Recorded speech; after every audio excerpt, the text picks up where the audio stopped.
Hi guys, thanks for tuning in. This is Gnoblar. Today I just wanted to run through how and why I magnetized the heavy Warjack kit for the Protectorate of Menoth from Privateer Press for the new Warmachine game. Essentially this is a plastic kit allowing you to make 3 of the kind of walking tanks or Warjacks that are used in the game. For Menoth you can make 3 different types. For I think Kador, the other different factions, there might be 4 or 5 perhaps, but for this set you can make 3 different types of Warjack from one kit. So once you've had a look at the faction you want, pick up the plastic kit. For Menoth you can get a Crusader, a Templar and a Vanquisher out of just the one kit. So opening the box, this is what you're met with. A selection of right arm weapons, left arm weapons or a shield, and then in the centre the torso and heads of the Warjack. So what are the pieces? So at the top here we've got 3 heads, the main torso for the Warjack with some very nice crisp detailing on it. This is very good plastic, very solid, very dense plastic. It's not going anywhere. If you drop it, it won't shatter. 2 legs and a pelvis section, kind of hip joint. The legs will fit into, the body will glue on, and then choose your head. They're all kind of core to each variant of the Warjack you would want to make from this kit. So I would glue these to the base as you normally would with any model to get your solid foundation Warjack. And in Blue Peter style, here's one I made earlier.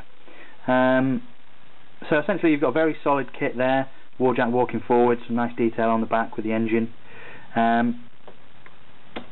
So that's the easy part really. Now comes the magnetizing. First off, why would you want to magnetize this model? I think the array of parts kind of answers that question for you. If you don't, and you just choose to go with one set of weapons, say these 2, that's your Warjack. And that's it. If you want to have a different Warjack on the battlefield, you will have to go out, buy, assemble and paint another Warjack. I don't want to do that. If I've got 3 weapon selections here, I want to have the flexibility there to swap out and kit my Warjack depending on which list I'm playing at the time. Any 40k players out there, it will be like changing the weapon system on the top of your Razorback. You don't want to glue them in there if you want to have the flexibility to change between anti-infantry, anti-tank, bit of both. Having the flexibility means you're spending less money at the end of the day, spending less time painting less models, and more time gaming, and that's really what it's about for me. So, getting into how we magnetize.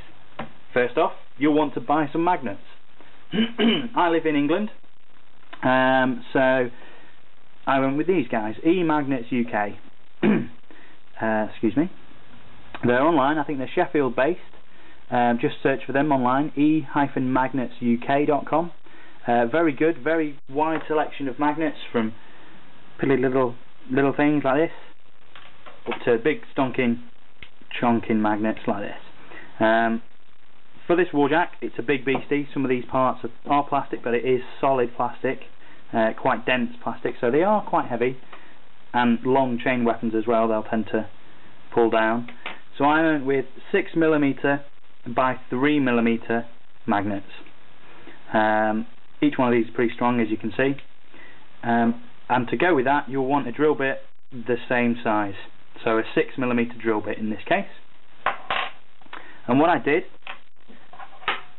the shoulder joint for each Warjack, I just drilled in a hole, drill, with the other side obviously, until there's enough space in there for one of your magnets to go in and sit reasonably flush with the rest of the model. Same on both sides, so you have a Warjack there with magnetized shoulders. What does that mean? It means when you put another magnet on one of the arms, or just a piece of steel, anything with iron in it really, I went with the steel because it's thinner. Obviously you're not going to have a chunking magnet stuck on the end of there. It means it will just attach, and you can change out the weapon for a fist. Same on this side.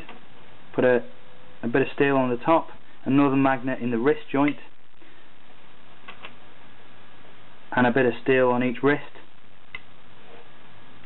There's your mace for your Crusader. And there's a flail for your Templar. So you can easily change, just paint up each weapon and change it depending on what list you want to be playing that day. Simple as that, really. No messing about. There's your Vanquisher. Change it out if you want your Templar.